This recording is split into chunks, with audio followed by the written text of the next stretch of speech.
একটা অভিযোগ পেয়েছিলাম। সেই অভিযোগের ভিত্তিতে আমাদের অবজারভার দ্বারা আমরা একটা ইন্ডিপেন্ডেন্টলি এনকোয়ারি করা হয়। সেই এনকোয়ারির মাধ্যমে আমরা এটা জানতে পেরেছি যে এখানে একটা ইভিএম কে ট্যাম্পারিং করার একটা চেষ্টা হয়েছিল। তো সেই বিষয়টা আমাদের কমিশনার স্যার নোট করেছেন এবং এটার আমরা যেহেতু একটা স্বচ্ছ নির্বাচন করার জন্য আমরা চেষ্টা আমাদের সবসময় থাকে, তার জন্য সেই স্বচ্ছতা বজায় রাখার জন্য সেই পার্টিকুলার যেই ভোট কেন্দ্র আছে 17/39 সেখানে আমরা রিপোলের যে চিন্তাধারা করা হয়েছে এবং সেই অনুযায়ী কমিশনার স্যার নোটিফিকেশনও ইস্যু করেছেন। স্যার, দেখা যায় যে কাল বেশ কিছু জায়গায় মানে যারা আরও আছে বা যারা পুলিং এজেন্টদের আছে তাদেরকে বের করে দেওয়া হয়েছে, মারধর করা হয়েছে। শুধু মানে এইখানেই নয়, এছাড়া আপনি খোয়াই বলুন, ওইদিকে আপনার বিলুনিয়ার সাইডে বলতে কুলফির দিকে প্রচণ্ড মানে মারধর হয়েছে সাবরুম সাইডে। তো এইগুলো নিয়ে আপনারা কি করবেন বা কি আপনার প্রতিক্রিয়া থাকবে? দেখুন, সেই রকম আপনারা যেরকমভাবে আমি এখন শুনতে পাচ্ছি সেই রকম বিষয়গুলো আমাদের গোচরে আসেনি।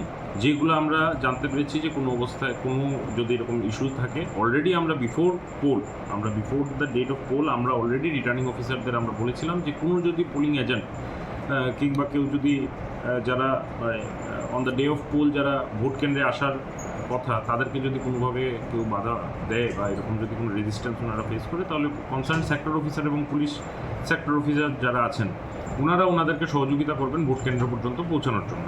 এবং সেই হিসাবে আমরা কিন্তু অফিসিয়ালি কমিউনিকেশনও করেছি প্রত্যেক রিটার্নিং অফিসারের কাছে এবং অনেকটাই সেটা কার্যকরী হয়েছে। আমরা যে বিভিন্ন এনকোয়ারি রিপোর্টে দেখতে পেয়েছি যে পুলিশ সেক্টর অফিসার বা আমাদের সিভিল সেক্টর অফিসাররা ওনারা ভোটারদেরকে বিভিন্ন ক্ষেত্রে কিংবা আমাদের পোলিং এজেন্টদেরকে নির্দিষ্ট পোলিং স্টেশনে পৌঁছে দিয়েছেন। স্পোরাডিক যে ঘটনা ঘটেছে সেগুলা পুরো রাজ্যের নিরিখে যে ঘটনাগুলো ঘটেছে সেগুলো অত্যন্তই কম এবং যাই ঘটেছে তার জন্য তদন্ত হচ্ছে এবং যেটাই তদন্ত সাপেক্ষে যেটা রিপোর্ট আসবে সেই হিসাবে ব্যবস্থা নেওয়া হবে। কালকে মানে এই ধরনের অপ্রীতিকর ঘটনা মানে যেগুলো আপনার নজরে বা আপনার নজরে এসছে বা এনকোয়ারিতে এসছে, এরকম কটা ঘটনা?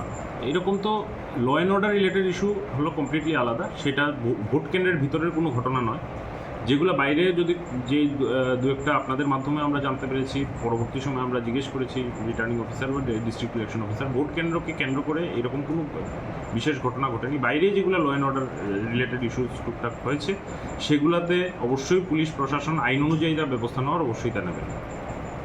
তেমনিতে এখন একটি বিধানসভাতেই মানে আপনারা রিপোলিং করাচ্ছেন, একটি ডিস্ট্রিক্ট কাউন্সিল কনস্টিটিউয়েন্সির একটা ভোট কেন্দ্রে এখন পর্যন্ত তাই আমাদের কাছে রিপোর্ট আছে যে রিপোলিং হচ্ছে। ঠিক আছে, থ্যাংক ইউ।